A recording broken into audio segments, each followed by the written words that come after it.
En esta segunda parte del capítulo citoesqueleto veremos la organización y funcionamiento de los filamentos de actina. Los filamentos de actina también están involucrados en movimiento celular, pero un movimiento distinto. Tenemos que hablar acá del movimiento de toda la célula. Aquí observamos un neutrófilo, que es una célula fagocítica que encontramos en la sangre. Es característico de su núcleo. Es una célula relativamente pequeña, pero con una extraordinaria capacidad de moverse, desplazarse con estos movimientos como si fuera una ameba. Persigue patógenos, principalmente bacterias que pudiesen estar en la sangre, y una vez que lo alcanza, lo atrapa y lo fagocita. La capacidad que tiene esta célula de moverse, de desplazarse a través del movimiento ameboide depende del citoesqueleto, que se llama microfilamentos de actina. Los filamentos de actina también, al igual que los microtúbulos, están organizados sobre la base de una unidad estructural, que en este caso es una sola proteína. No son dos tubulinas alfa beta como en el caso de los microtúbulos, es una tubulina que se llama actina, se le llama actina G, que es el monómero, es la unidad que se agrega cuando está unida a ATP.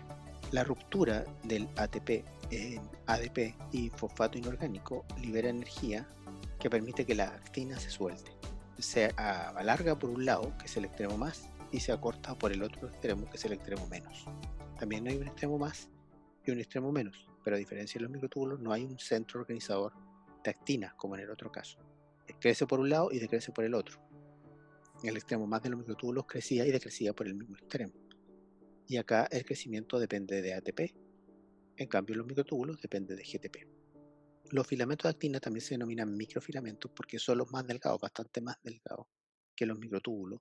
Tienen un espesor de aproximadamente unos 5 a 7 nanómetros, a 25 como en el caso de los microtúbulos, pero tienen estas características de alargarse por el extremo más y acortarse por el extremo menos. Tienen una estructura dinámica que permite entonces movimiento y desplazamiento de la célula. Una de las características que vemos que está relacionado con este proceso es la fagocitosis. Todo esto son cambios a nivel del citoesqueleto que ocurren en la periferia de la célula, lo que nosotros denominamos corteza, donde se encuentra en grandes cantidades la actina formando estas redes periféricas que deforman la membrana y permiten que se atrapen los patógenos y forman estas estructuras denominadas fagosomas, que tienen que ver con la función de estas macrófagos o células comedoras. En la periferia es donde los filamentos de actina tienen mayor importancia y funcionalidad, a diferencia de los microtúbulos que se encontraban en una región más central. Si esta es una célula, los microtúbulos los encontramos principalmente asociados a un centrosoma central y desde ahí los microtúbulos irradiaban hacia la periferia, salvo que tuviésemos en presencia de un cilio de un flagelo. Son situaciones excepcionales. En cambio, la red de actina es periférica porque tiene que ver con los cambios que ocurren en la morfología de una célula que se desplaza o que gracias a la forma adquieren una funcionalidad especial, como por ejemplo las células del enterocito, que son células especializadas en absorción, deforman la membrana para tener mayor superficie de absorción, y esta deformación depende de la red de actina periférica. En general, la forma de las células está dada por la red de actina periférica. Esta es una célula que está fija y se ancla por la red de actina a la matriz externa que rodea a la célula. La red de actina forma estos pies o podios que permiten entonces que la célula se desplace a través de estos movimientos ameboides. Pero también la actina está muy involucrada en la mitosis. Tiene que ver con la estrangulación de la célula en la última fase de la mitosis, o también se denomina citocinesis, es donde el citoplasma es estrangulado para permitir la separación de las dos células al final de la fase de división celular. Todo tiene que ver con movimiento, pero para que esto ocurra necesitamos que la actina se asocie con otras proteínas.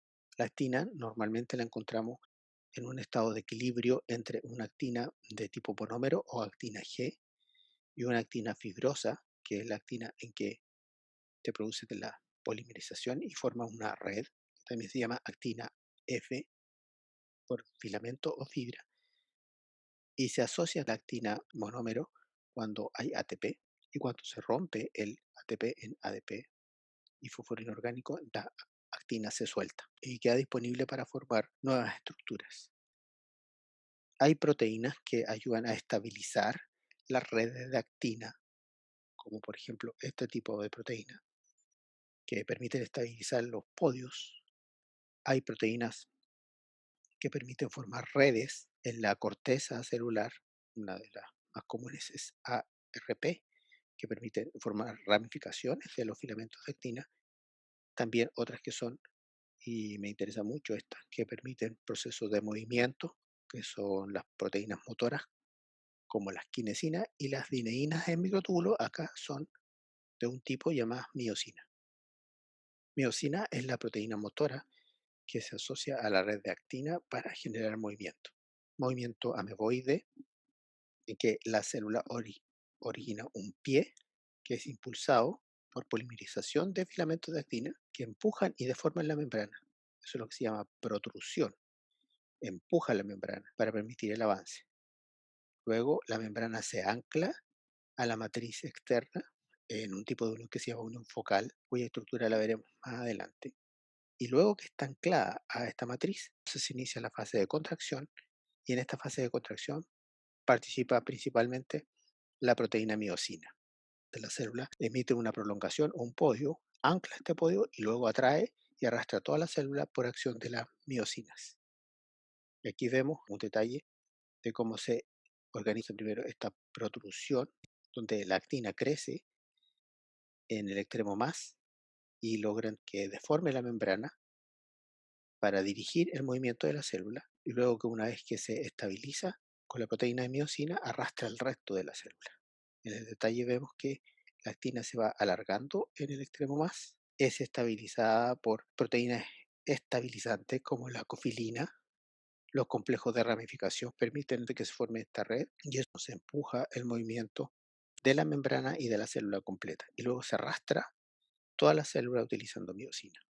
La miosina no solamente sirve para mover toda la célula, sino que también permite el movimiento de organelos, particularmente en la periferia celular, pero también permite que se mueva la célula completa, en este caso generando un proceso de contracción asociada a células contráctiles como las células musculares del corazón o esqueléticas, donde los filamentos de actina y de miosina forman un arreglo especial denominado sarcómero. La miosina y la actina organizan este citoesqueleto para permitir la contracción, donde la miosina se encarga de tirar de los filamentos de actina generando el proceso de contracción del sarcómero y de toda la célula.